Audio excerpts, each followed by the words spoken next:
some live visuals from Dharali where this disaster has happened. As you can see, the visuals that we are showing you of Chief Minister Pushkar Singh Dhami, who is conducting this survey of the area, and behind him you can see the devastation that has been caused by the flood, the muck of the river that has basically taken over the entire area. You can see the remnants of the houses, the buildings, the construction that are behind the people who you can see on the screen. Pushkar Singh Dhami is meeting the locals there at Dharali.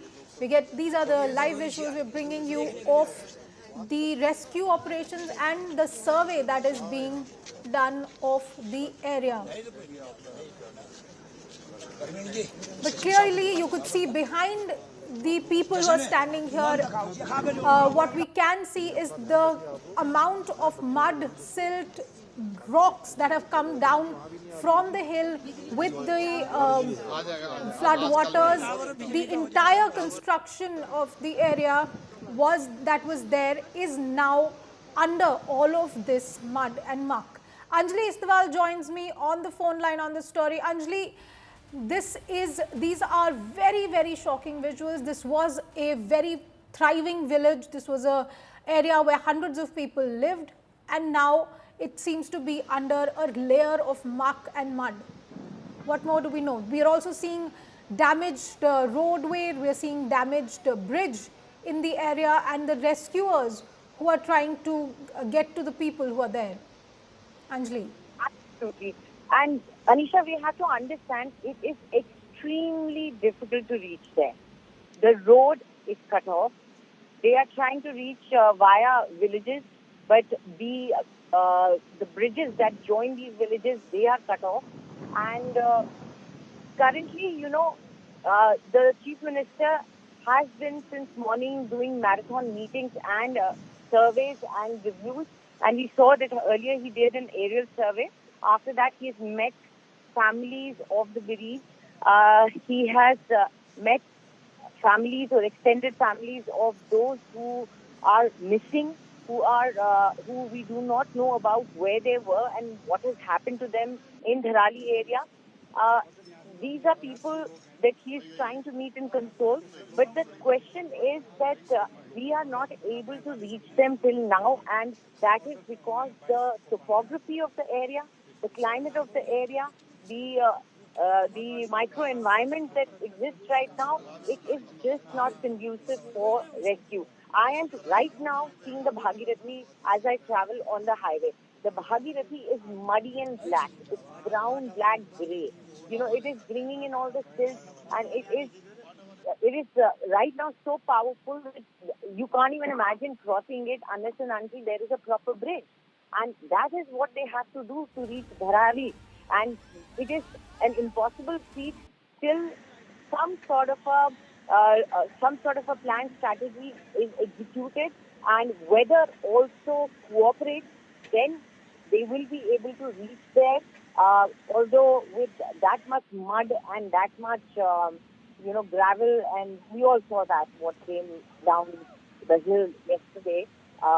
It remains to be seen how much of a rescue operation would this be, and how much would it be of fact-finding or the search operation, Aisha.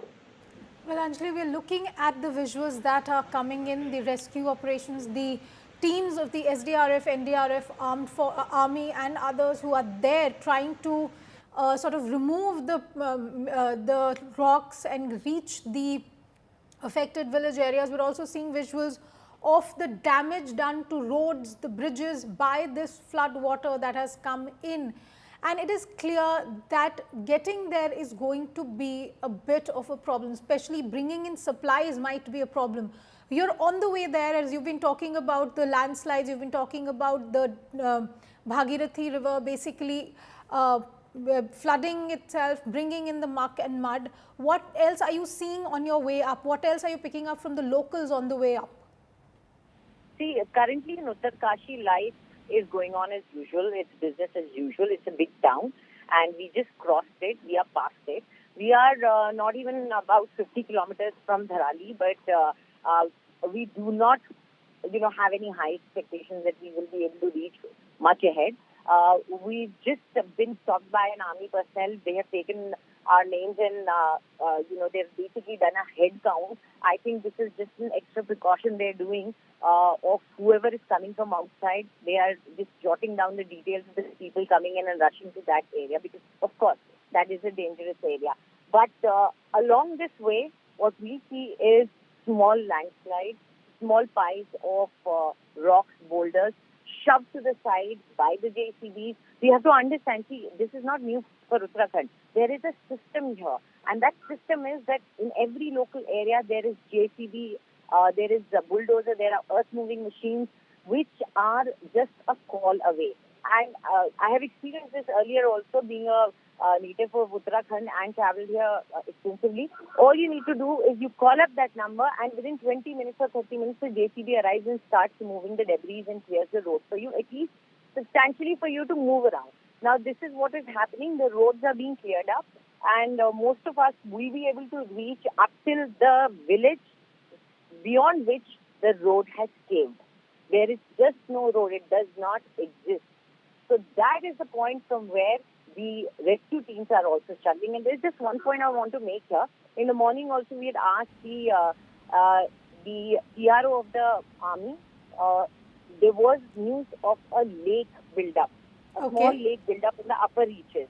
Now that sounded a little bit ominous to us at that point of time when we were picking up this news. We asked for a confirmation, but the army PRO had said that they are not aware of it. But now I've seen some news coming in from army handlers where they say that there is a lake buildup, but it is not dangerous. It is safe as the water is now finally coming out. So all that silt and gravel that came into Bhagirathi, that blocked that in Bhagirathi's flow at that point of time. So there is a little buildup of water above in the upper reaches. But now they are saying that the water is coming out and that danger is slowly going down. So effectively what you're saying is that this water buildup that has happened, that can also come back down. We're seeing the water now sort of going back to where it is supposed to be, because the visuals that we're seeing right now, it seems that any bandh, any sort of bridges, any construction that has happened in the route of the Bhagirathi has simply been swept away, and the river is reclaiming all the land that it wants to. Absolutely, and you have to understand, see, even that Kheer Ganga, it would more be like a seasonal river or a Barsati Nala, as we call it, Gadera is the common term that is used in for water bodies in our hills.